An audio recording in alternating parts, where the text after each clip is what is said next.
Now, y'all know Kev Smith's a big old fat man, but did you know his favorite hero is Batman, the Dark Knight who punches dirty turkeys in the face?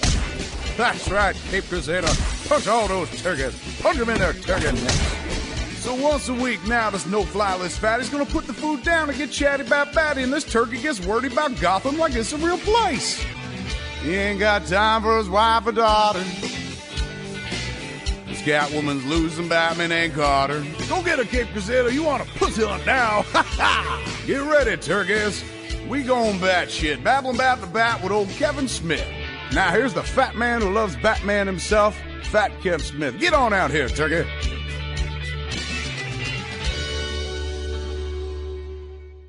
Welcome to Fat Man on Batman. I'm Kevin Smith. Christmas, 1993. Personally, I'm on the cusp of my life changing irrevocably forever. In January of 94, 1 month later, December 25th, of course, being Christmas, 93.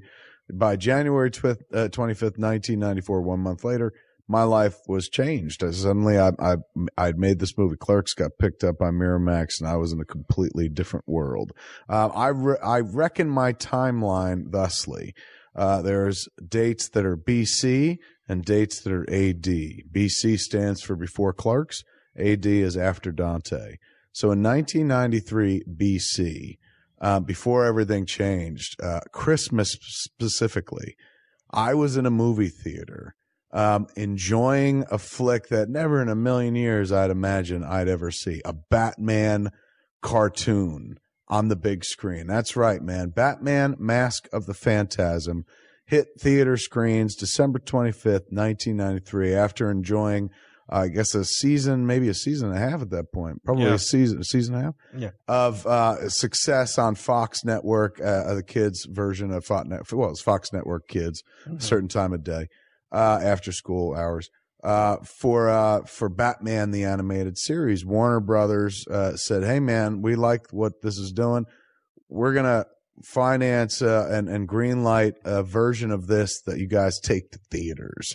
And suddenly, this TV show developed into a feature starring character who had just had recent success twice up at bat under Tim Burton's stewardship with Batman and Batman Returns. So it was a Batman-friendly world at this point, and suddenly we were given a cinematic treatment of the animated series. Now imagine that, every once in a while you see something like there's a Star Wars cartoon got the big screen treatment last year, the Clone Wars version of the Star Wars cartoon.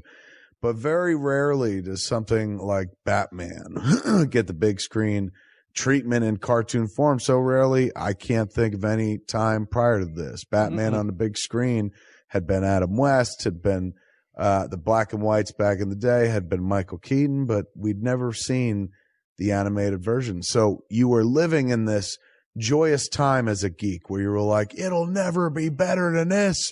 There's a Batman cartoon movie. Little did we know one day there'd be a Batman feature film live action that actually had Talia al Ghul as a fucking character. That's how geeky things eventually would get. But that's years down the road, 20 years almost tense, man. Yeah. Dial back, jump in the Wayback, the Bat Wayback Machine.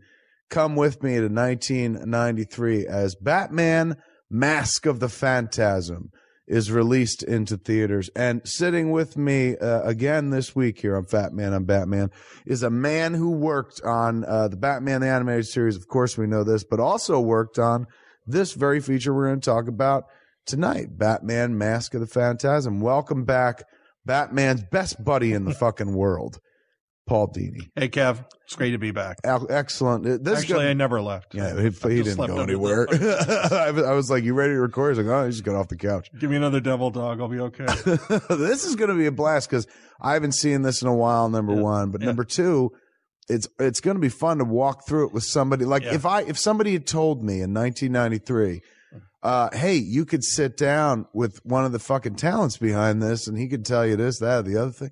I'd geek out like a fucking nut bar.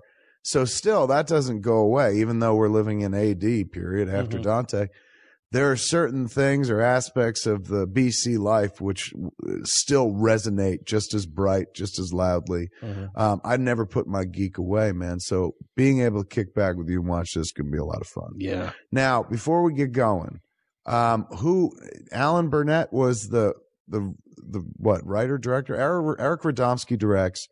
Alan Burnett was one of the writers. Well, Alan was executive producer, and he also came up with the story. And they had put it out there that they wanted to do a Batman direct-to-video feature. And at first it was going to be direct-to-video. And because we had done something similar, or we're doing something similar with Tiny Toons. So Warner's was really sort of pioneering that. Disney was sort of putting their foot in there also. You're off and running. Let's roll the credits. Oh, okay. This is all good credits fucking talk. Okay, kids, roll it.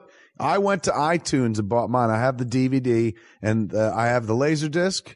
I was so happy to buy the Laserdisc when it came out. I have the VHS and I have a DVD, but the DVD was sealed.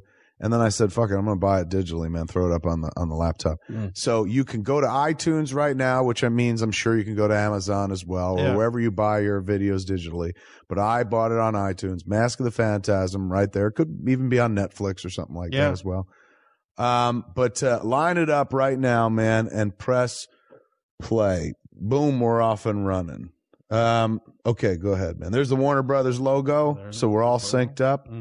Bugs Bunny steps out, proud, and also curious, why the fuck aren't I in a feature? Yeah, really. Whatever happened to me? I tried for years to get him in one, and always they put him in that basketball picture. Yeah, and then they did another one. I never had my chance at bat with him. Never made sense to me that Bugs Bunny would be friends with an athlete. Well, it was a commercial, and then it's like, hey, the commercial did really well. Let's because usually he beats him up, you know. Pretty much, like he's not an alpha male guy. He's the he's the guy the opposite of that. He's the guy that would be making fun of the bully or tripping the high school bully athlete, whatever. I don't know. Never made sense. Anyway.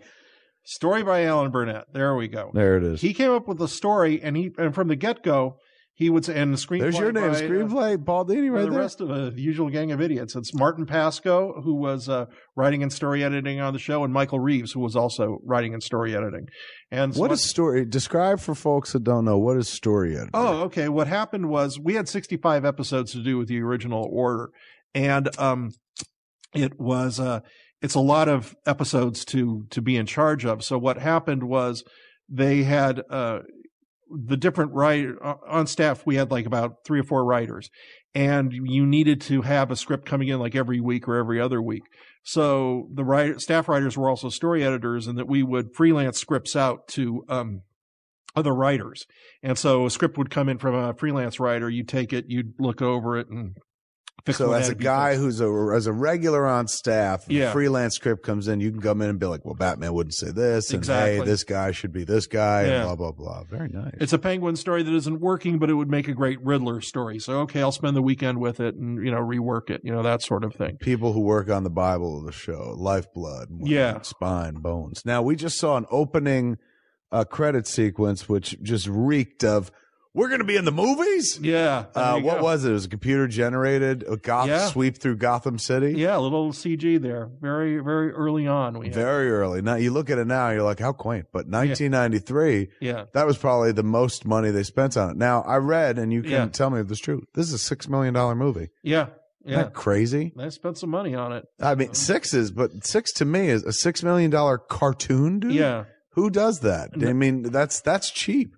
I think cartoon movies should be about $6 million. I mean, when I hear like the latest Pixar movie is like $200 million and stuff like that, it looks gorgeous. It's a perfect simulation of life. But I think that there's a marketplace for 2D. Yeah, exactly. And I've yet to see somebody make a really funny 2D movie, 2D feature. As I think there's a market for it, like the same market that would go to see Knocked Up or Jay and Silent Bob would go to see that. So I agree, man. So get the Jay and Silent Bob cartoon out there. You could probably do it for like $2 or $3 million. We're doing it, dude. It's less than that. Oh, good. Good. Now this wound up doing almost $6 million, like 5 and change. Came out on Christmas Day.